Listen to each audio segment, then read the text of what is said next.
কবি কীর্তন, কবি গান একটা বিশেষ আধ্যাত্ম গান। সমস্ত গানের ঊর্ধ্বে কবি গান। আমি শুনেছি যারা গাইত কবি গান তারা সাধক ছিল এক একজন। কবিবর রাজেন্দ্র সরকার, কবিবর নকুল সরকার, কবিবর তারক গোসাই, ওনাদের সরকার বললে একটু কমই হয়ে যায়, কবিবর হরি আচার্য, এরা এক একজন মহাসাধক ছিল।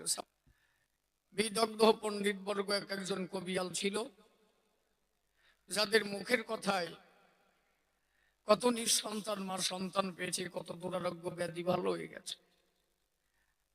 আর তাদের তুলনায় তাদের কাছে আমি তো কিছুই না। নিজেকে কবি বলে ভাবতেই নিজের কাছে নিজের খুব খারাপ লাগে। কারণ কবি হতে গেলে শুধু গান ভালো গাইলেই কবি হয় না, ভালো আলোচনা করলেই কবিয়াল হওয়া যায় না।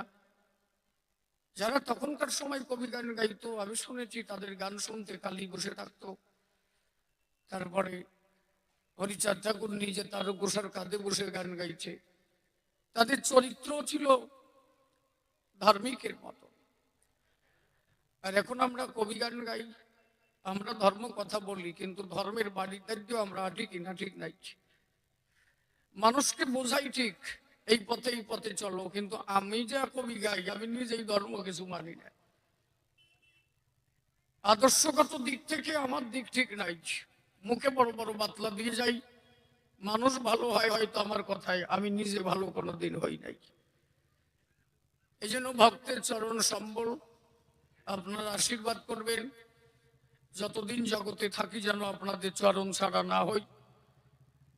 আজকের আলোচনার বিষয়বস্তু আপনারা শুনেছেন, একদিকে লালচাঁদ গোস্বামী আর একদিকে সনাতন গোস্বামী। আমি আগে এখানে গান গাই, তারপরে আলোচনার ভিতরে যাই। ভাবিয়া দেখো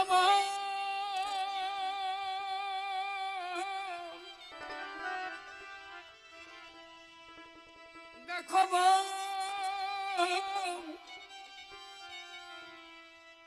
ভাবিয়া দেখো জনম গেলে আর পাও কিনা পাও রে মনুয়া, হরি গুণ গাও রে মনুয়া, কৃষ্ণ গুণ গাও।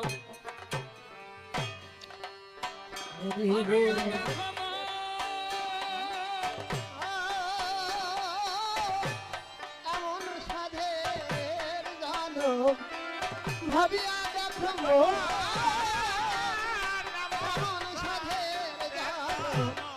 গেলে আর পাও কিনা পাও রে মনুয়া, হরি গুণ গাও রে মনুয়া, কৃষ্ণ গুণ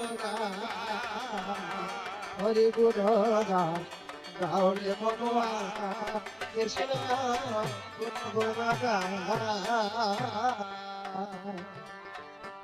ভাবিয়া দেখো মন এমন সাধের জনম, ভাবিয়া দেখো এমন সাধের জনম, ভাবিয়া দেখো মন এমন সাধের জনম গেলে আর পাও কি না পাও রে মনুয়া, হরি গুণ গাও রে মনুয়া, কৃষ্ণ গুণ গাও, হরি গুণ গাও রে মনুয়া, কৃষ্ণ গুণ গাও। হরে কৃষ্ণ নাম, আমি বুঝতে পারছি নাম যে প্রাণারাম, হরে কৃষ্ণ নাম, নাম যে প্রাণারাম, রসনায় সুরসবানে, তাই যদি না হয় দেবী মৃত্যুঞ্জয়, হরে তাই যদি না হয় দেবী মৃত্যুঞ্জয়, শ্মশানে ভ্রমিবে কেনে পাগল মনুয়া মনুয়া মনুয়া পাগল মনোহারি পাগল মনোহারি বিনাশ ভবন হরিনাম অমৃত যোগ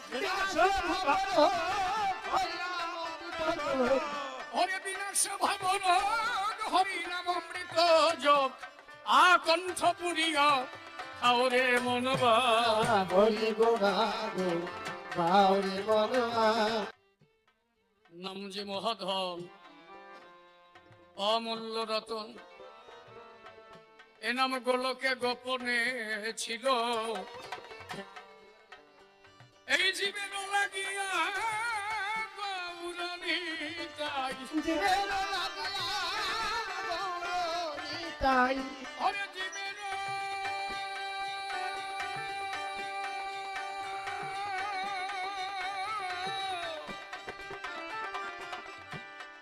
জীবের লাগিয়া জীবের লাগিয়া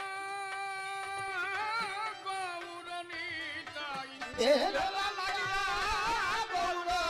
তাই হরে জীবের লাগিয়া গৌরণী তাই জগতে আনিয়া দিল পাগল মনোহা মনোহা মনোহা মনোহা পাগল মনোহারি পাগল মনোহারি তুমি সে নাম ভুলিয়া কি বল বলিয়া ওরে সে নাম ভুলিয়া কি বল বলিয়া সাধের মানব জনম কাটাও রে মনোহা হরি গোগাগো হরি মনোহা কৃষ্ণ গোগা হরি গোগাগো হরি মনোহা কৃষ্ণ গোগা বাবু অমূল্য রতন সরকার এই গানটা পদ যোজনা তার উনি বললেন জীবেরও লাগিয়া গৌর নিতাই এরাম জগতে আনিয়া দিল নাম যে মহাধন অমূল্য রতন এ নাম গোলকে গোপনে ছিল নাম গোলকে গোপনে ছিল জীবের কারণে মহাপ্রভু দ্বারে দ্বারে এই নাম বিতরিল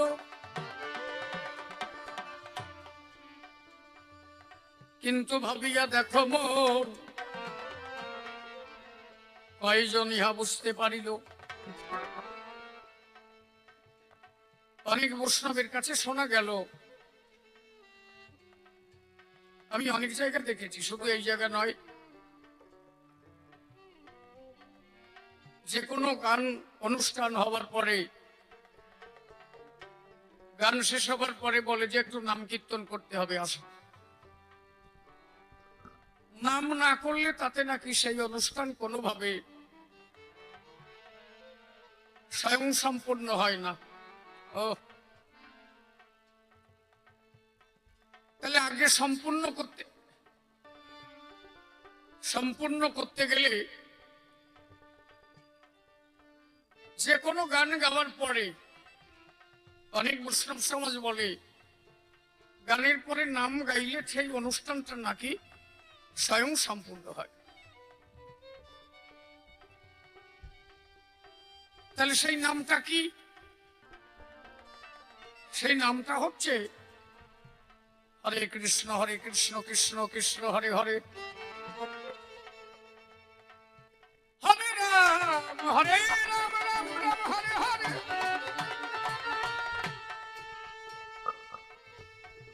আপনি বলতে পারেন আমারে যদি কোনো জায়গায় কোনো অনুষ্ঠানে কোনো ভক্ত নাম করে সেই গানের পরে এই নাম দিয়ে অনুষ্ঠান সাঙ্গ করে সত্যি কি এই নামে অনুষ্ঠান সাঙ্গ হয় আপনারা বিবেচনা করবেন সবাই আমার কথাগুলো লক্ষ্য দিয়ে শোনা যায় মনে করেন কোন বৈষ্ণব বাসরে গান হচ্ছে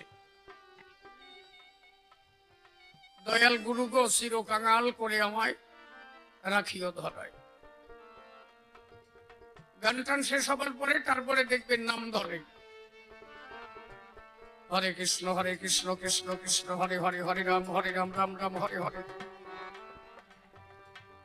আচ্ছা, এই নাম দেওয়ার পরে কি অনুষ্ঠান সাঙ্গ হয় না আরো কিছু কয়? কয় আর কিছু কয় না? 16 নাম 32 অক্ষর দেওয়ার পরেই শেষ হয় না, তারপরে কিছু কয়? কি কয়? নাম হয়ে যাওয়ার পরে তারপরে কি কয়? নিতাই গৌর প্রেমানন্দে হরি হরি বল, হরি বল কয় না? এই কিছু আকাঠা বৈরাগী আছে, রাগবেন না, আগেতে উঠে যাবেন না। কিছু আকাঠা বৈরাগী আছে,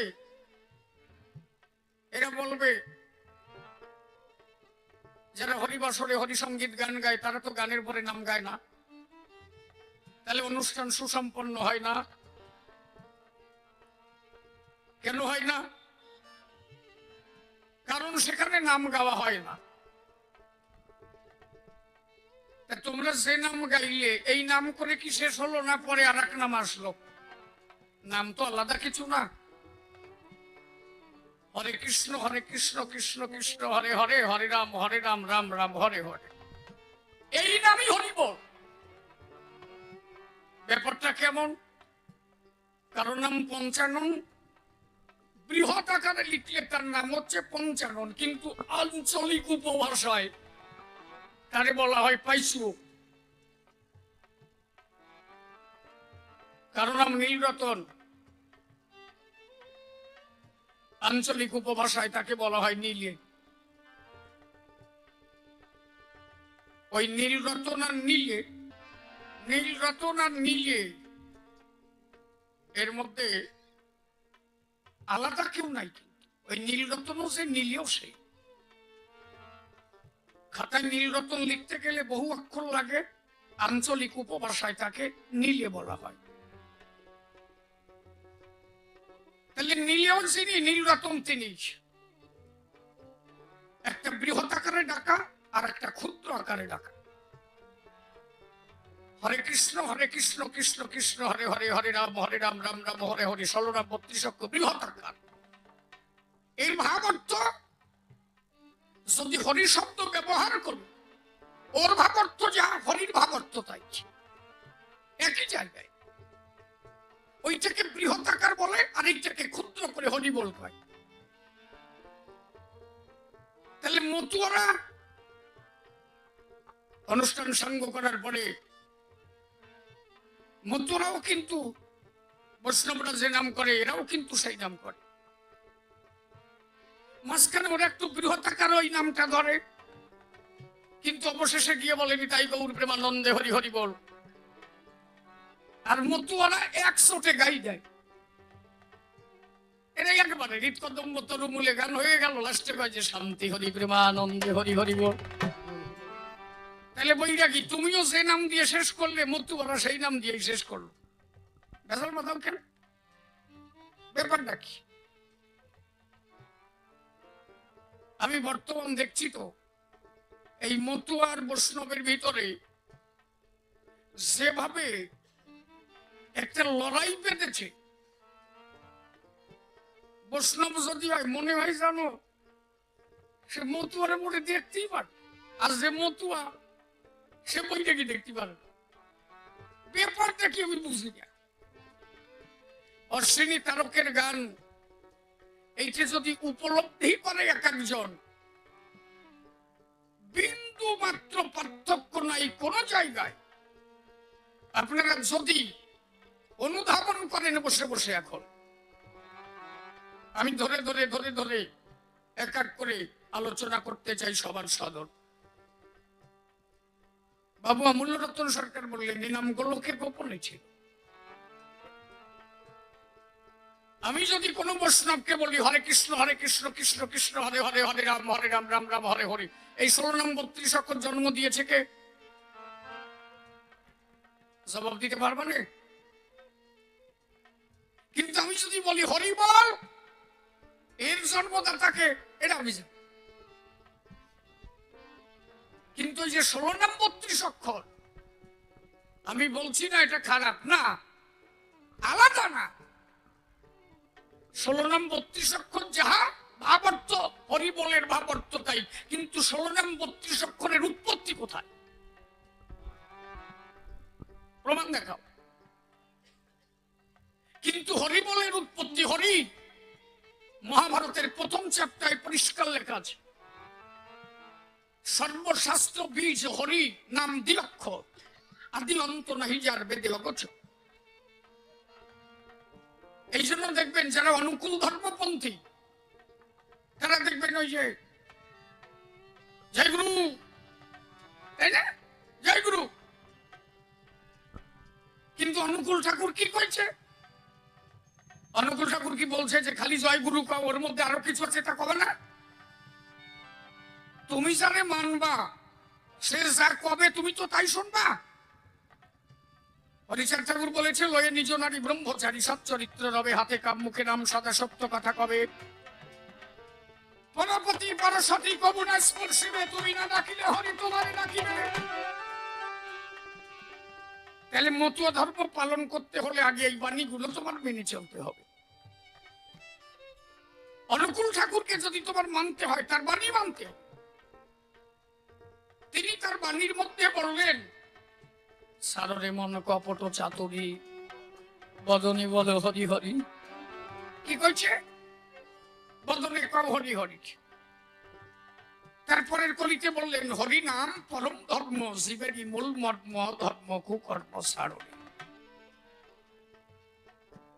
হরি নামটা কি? হরি, হরি নামই হরি। এই জন্য অনুকূল ঠাকুর বললেন, সাররে মন কপট চাতুরী, বদনে বল হরি হরি। আর কয় বই নাকি কয় যে এই মতুয়ারা বড় নাম গাই কেন? কি বেতাল বুঝছো? মহাপ্রভু যেদিন খান্ডি বনে গেলেন, চৈতন্য চরিতামৃত আনেন, আমি দেখাচ্ছি। মহাপ্রভু মুখে বলেছিলেন, হরে কৃষ্ণ হরি বল, হরে কৃষ্ণ হরি বল, হরি বল, হরি বল। তাহলে মূলত নাম কোন জায়গা আলাদা নাই, ওই নামের ভাবার্থ যায়, এই নামের ভাবার্থ তাই। জগাই মাধাইকে উদ্ধার করতে গিয়ে মহাপ্রভু কি বলেছিলেন? মাধাই রে একবার হরি বল, জগাই রে একবার হরি বল। এই হরিনাম নিত্যানন্দ এবং মহাপ্রভু নিয়ে এসেছিল। কয় বৈরাগী বুঝিছে? হ্যাঁ, তুমি তো কইলে হরিচাঁদ ঠাকুরের আসতে বলো কে? হরিচাঁদ ঠাকুর আসলো কে? এই নাম দিতে মহাপ্রভু এসেছিলেন জগতে, কয়জন বুঝলো তাতে? অনেক বৈষ্ণব সমাজে মেনেই নেন নাই। তাই পরবর্তীতে মহাপ্রভুর হরি হয়ে অবতার হওয়া, জগৎ জীবকে উদ্ধার করা এই নাম দিয়ে, যে নাম সমষ্টিগত ভাবে মানুষ নিতে পারে, স্তর বাই স্তরে। যুগ অনুপাতে যদি ব্যাখ্যা করি, সত্য যুগে মানুষের আয়ু বেশি ছিল, 10,000 বছর, কেউ বলে 1 লক্ষ বছর।